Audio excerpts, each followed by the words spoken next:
Hello everyone.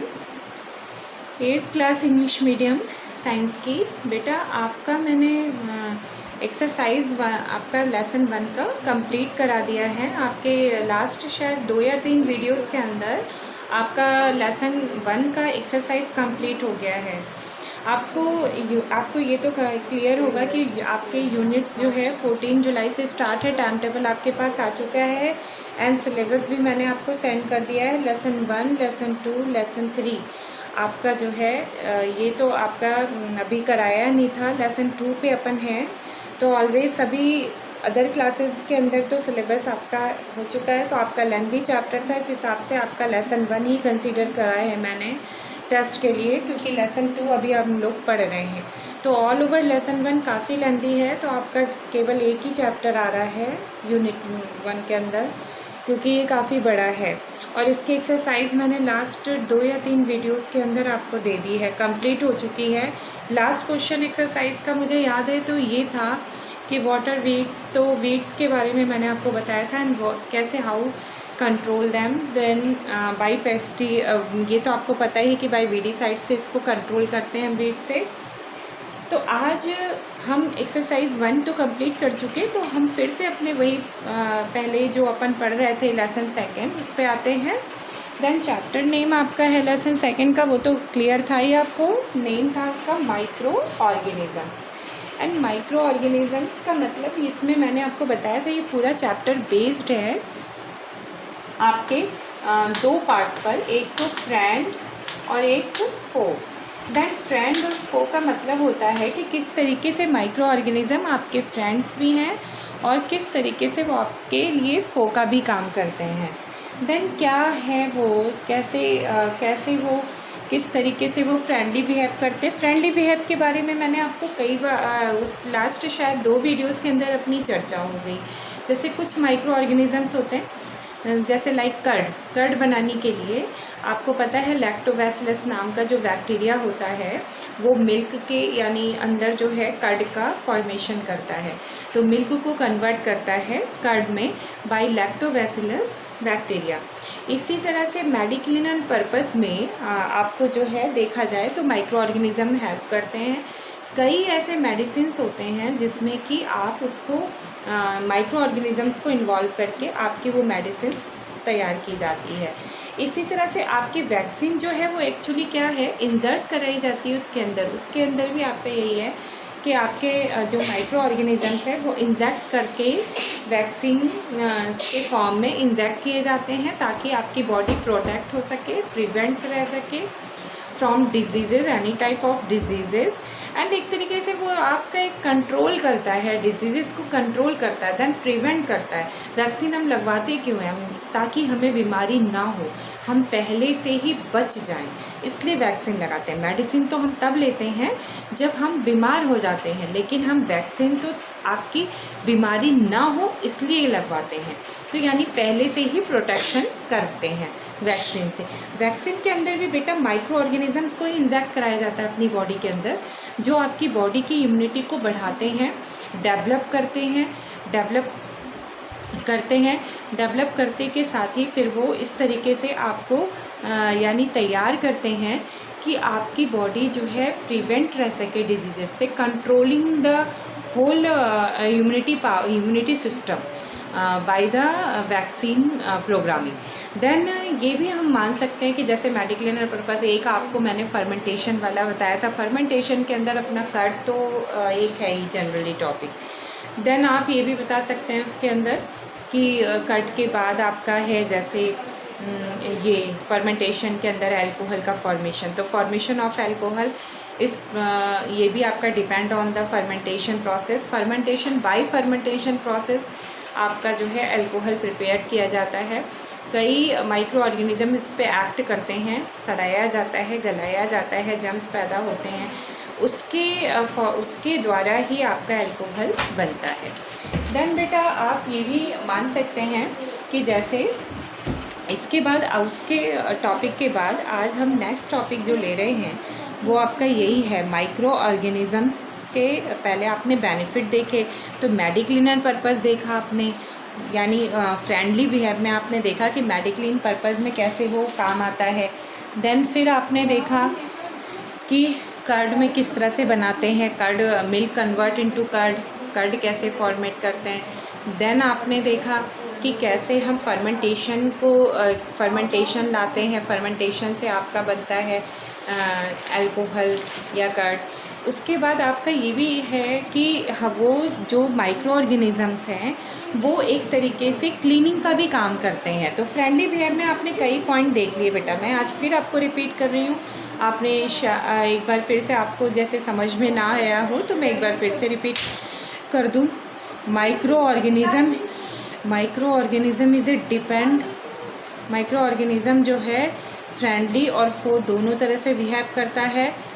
ये आपका friendly behave के अंदर आपका जो है formation of curd, formation of alcohol, इस तरीके से आपका ये बिहेव आपको दिखाना है। यानी कि फर्मेंटेशन के द्वारा आपका कर्ड और अल्कोहल, मेडिक्लिनल पर्पज़ में आपके जैसे टैबलेट्स और जो सिरप्स वगैरह होते हैं वो माइक्रो ऑर्गेनिज़म का इन्वॉल्व करके आपके सिरप या टैबलेट्स बनाए जाते हैं।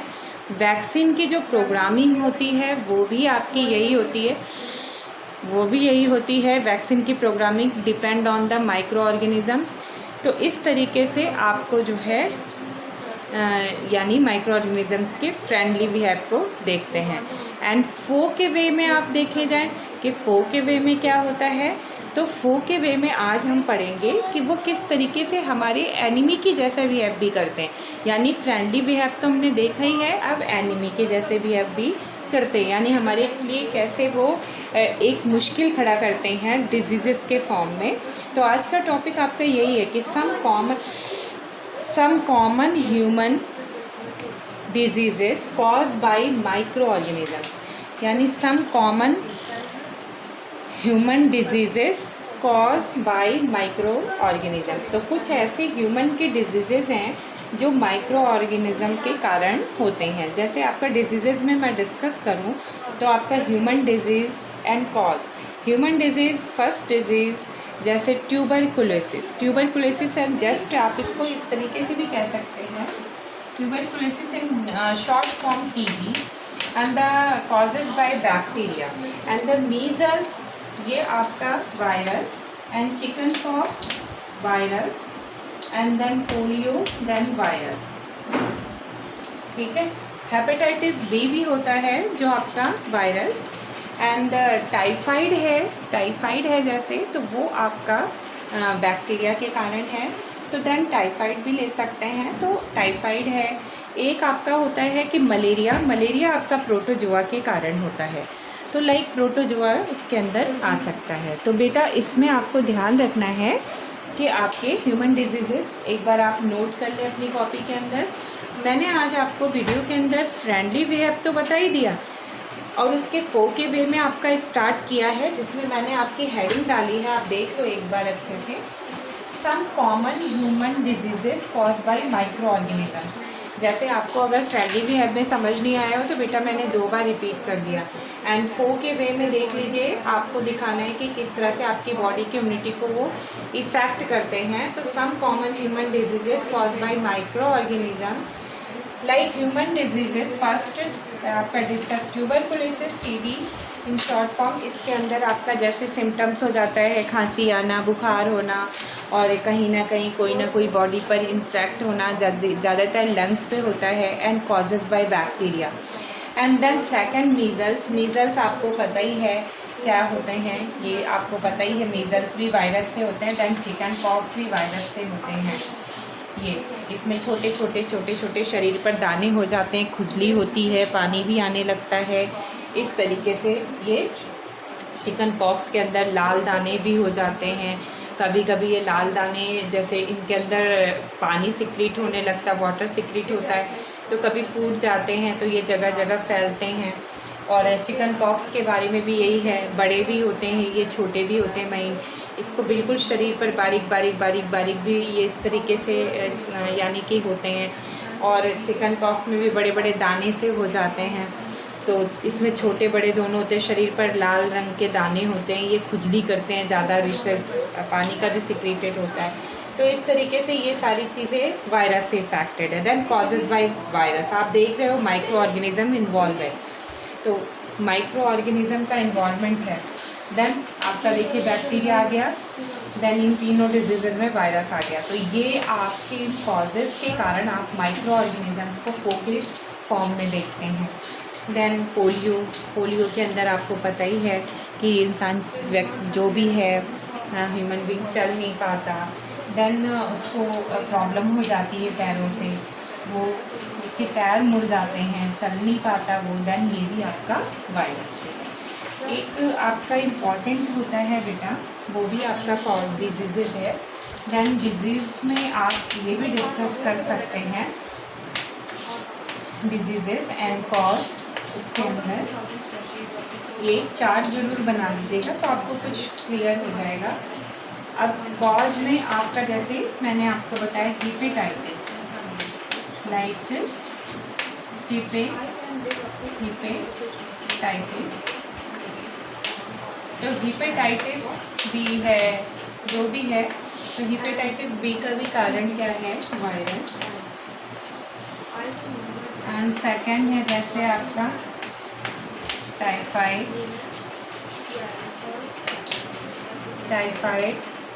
ये आपका है बैक्टीरिया से। एंड थर्ड आप टाइफाइड भी इस तरह से लिख सकते हैं, hepatitis, typhoid. And third one आपका है